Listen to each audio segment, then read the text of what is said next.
Hi, I'm Nick Nanton, and welcome to Meet the Experts. I've got a great guest for you today. I've got Dr. Mark McCullough, who is a chiropractor, and his goal is to help you take back your health. Thanks for joining me on the show today. I appreciate that. It's an honor. So cool. So I know, obviously, chiropractors. There's lots of different ways people practice chiropractic, but I know more about what you do. But I'd love you to tell our audience a little bit about how you work and how you're very different. Okay. Well, first of all, structural health is super, super important. When we're dealing with the relationship between the brain and the rest of the body, there can't be anything in the way of disconnects. And if your spine is out of alignment, that's exactly what will happen. Is that for your heart to beat, for your lungs to breathe, cuts to heal, for even food to digest, that information has to come from the brain down the spinal cord out to every single tissue and cell of your body the way it's supposed to. If you have roadblocks in there, it's going to cause things to go awry, and it can cause aches and pains as well. But the important thing is that it's not a normal thing for you to be not functioning. We want you to function the best that you can. Awesome. And obviously you have an amazing amount of knowledge in this field and other fields. I know obviously your background was kind of in the pharmaceutical industry. Why don't we talk a little bit about how that ties into how you're helping people become healthy and well, probably with as few drugs as possible, right? Absolutely. Well, one of the things that, part of my testimony is that I was a chemistry major. I went to Michigan State University, and I went into biochemistry. Then took a job as a pharmaceutical researcher. Did that for about 5 years, and in that time span, you need to know the physiology of the body, you need to know the understanding, but I didn't really know a lot about the way the body functioned. More of when things went awry, symptoms came up, and then you would take things like drugs for symptoms. Then when I went out to chiropractic school, that's when I understood that there's a cause for a lot of these problems. And we just really need to be able to take our health back and have an understanding that the body's an amazing piece of machinery that's designed to heal, feel, and function at its optimum. And if it's not doing that, then the symptoms arise. And unfortunately, the system that we're living in right now is that healthcare system where you actually treat symptoms. Awesome. I love that you're focused. I know obviously a lot of people come to you because they have a pain, they have an immediate need. But I love that your focus really is on overall health and wellness. And the coolest part about that to me is that just from how I know you and our viewers are getting to know you now, you've been through a lot. You have a tremendous amount of depth between your own personal health and your family. Why don't you help people understand a little bit about the fact that, look, this isn't just a job for you. This is absolutely a passion. Well, the reason why I didn't choose chiropractic, it chose me. When I was probably about my 4th year of chemistry, my son, who wasn't developing quite right, and he was actually diagnosed with pervasive developmental disorder. Because we were in Michigan, he wasn't able to be diagnosed with what he was diagnosed with was autism. But what happened was we were told that he wasn't going to amount to be anything but dependent on us for the rest of his life. And when we got that prognosis, my wife and I looked at each other and we said, well, we've got to do something different, because it's great that we have a son that's going to spend the rest of his life with us, but I can't work 60 hours a week and I can't do the things that I've been doing. I want to get out and I want to be able to be a professional that can actually afford this young boy for the rest of his life. And so that's really what triggered us to get out to chiropractic school. It took about a year trying to figure out what I wanted to do, because like I said, I didn't choose it, it chose me.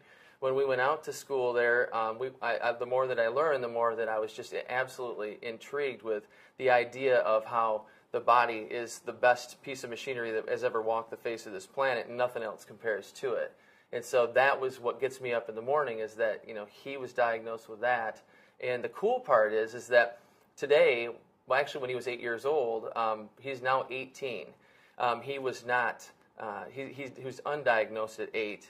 And so to watch him go from where he was to being undiagnosed, and then, not just being a semi-successful person. This boy was told he wasn't going to be able to go to a prom or a homecoming, and he was actually homecoming king. And he's now going to be a praise and worship leader. He's going out to Hillsong in Australia to achieve that. So he hasn't accepted anything less than the best, too. I mean, he's just awesome. Awesome, man. I know you got an amazing wife and an amazing daughter, too. We could talk about all of them all day long. So that's very cool to hear. And now, obviously, you have some health challenges as well. Well, this happened. I've been in practice for about 12 years.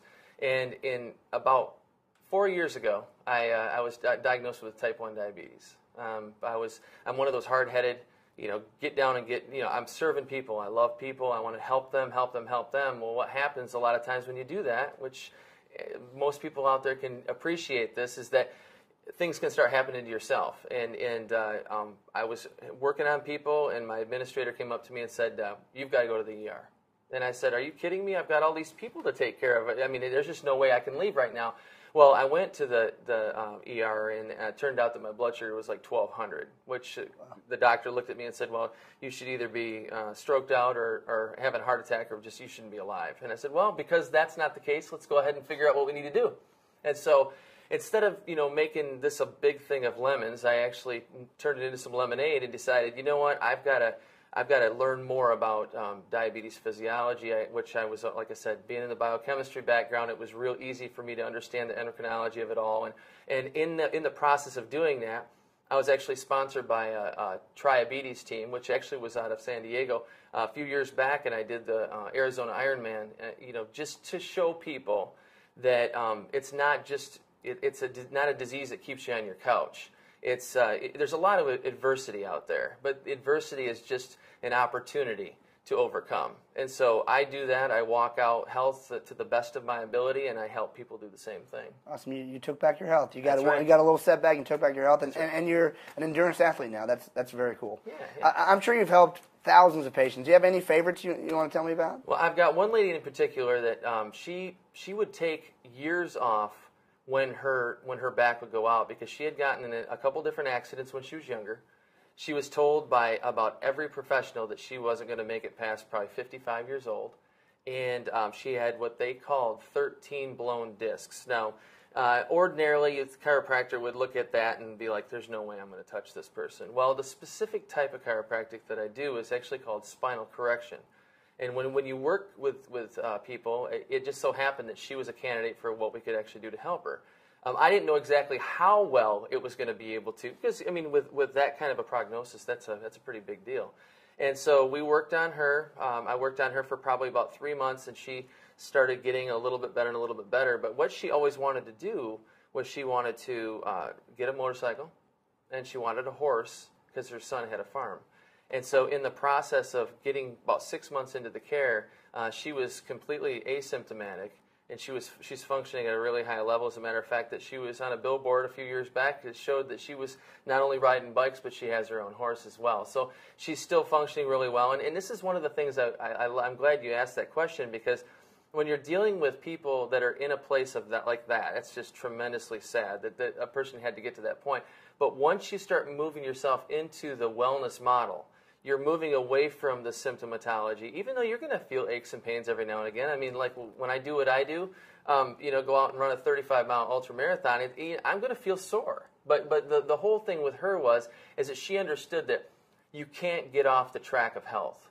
There's going to be weekends when you have something to eat you shouldn't, and you're going to hit the ditch, but you got to make sure you get back on the road. And I think one of the things I want to convey to people out there today is that I'm not just I'm more of a coach. To doctor means to teach. And to teach means you need to have your 2 ears open and your one mouth shut, so you can actually hear somebody talking about what's going on with them. So you get to know who they are, and then impart information that actually turns into understanding. And when you start, when a person understands how valuable they are, and what kind of an impact they can put on not only themselves by getting out of symptomatology and all that other stuff, but then also what they can do for their kids and their spouse, and just you start being a growth and contributor to society. And that's really what we're out to do. Is I'm out to promote health, but I want to promote health not only in my neighborhood, but my community, county, state, and ultimately nation, because we've got. You want to talk about health debt. We're talking about dollars debt. I mean, health debt is people inside of 20 years old becoming type 2 diabetic because they just don't know any different. And people that don't know that they don't know need help. And that's exactly what I'm here to do. Awesome. And so from what I get from that is that if you have a point of pain, you need help, you come see you. Or if you're healthy and you want to become healthier and understand how to become totally healthy, got to come see you as well. Absolutely. Well, one of the things, too, is that when you deal with a symptom, that's like an engine light, the engine light in your body. And it turns out that there's been all sorts of research out there, but inside of 10% of your body is what feels pain. So when your back is out and you're all bent over and you can't even move, that's probably most of the 10%. Now, the other 90% is doing what? It's actually functioning and it's healing. And so we've got to understand that that's like an engine light. If there's something that's, like if you have a headache, if you've got aches or pains, numbness or tingling, things going on like that, that's totally understandable, and I appreciate any symptoms that come in, but understanding that what's underneath the hood of your body is there's more going on than just that actual symptom. Awesome. Yeah. And Dr. Mark, I know a lot of people after watching this, they're going to not want to wait one more day, one more minute. How can they reach you? They can reach me at ivaluelife.com, and they can also at 269-964-3300. Awesome, man. Thank you so much for coming on the show. All right. Great having you.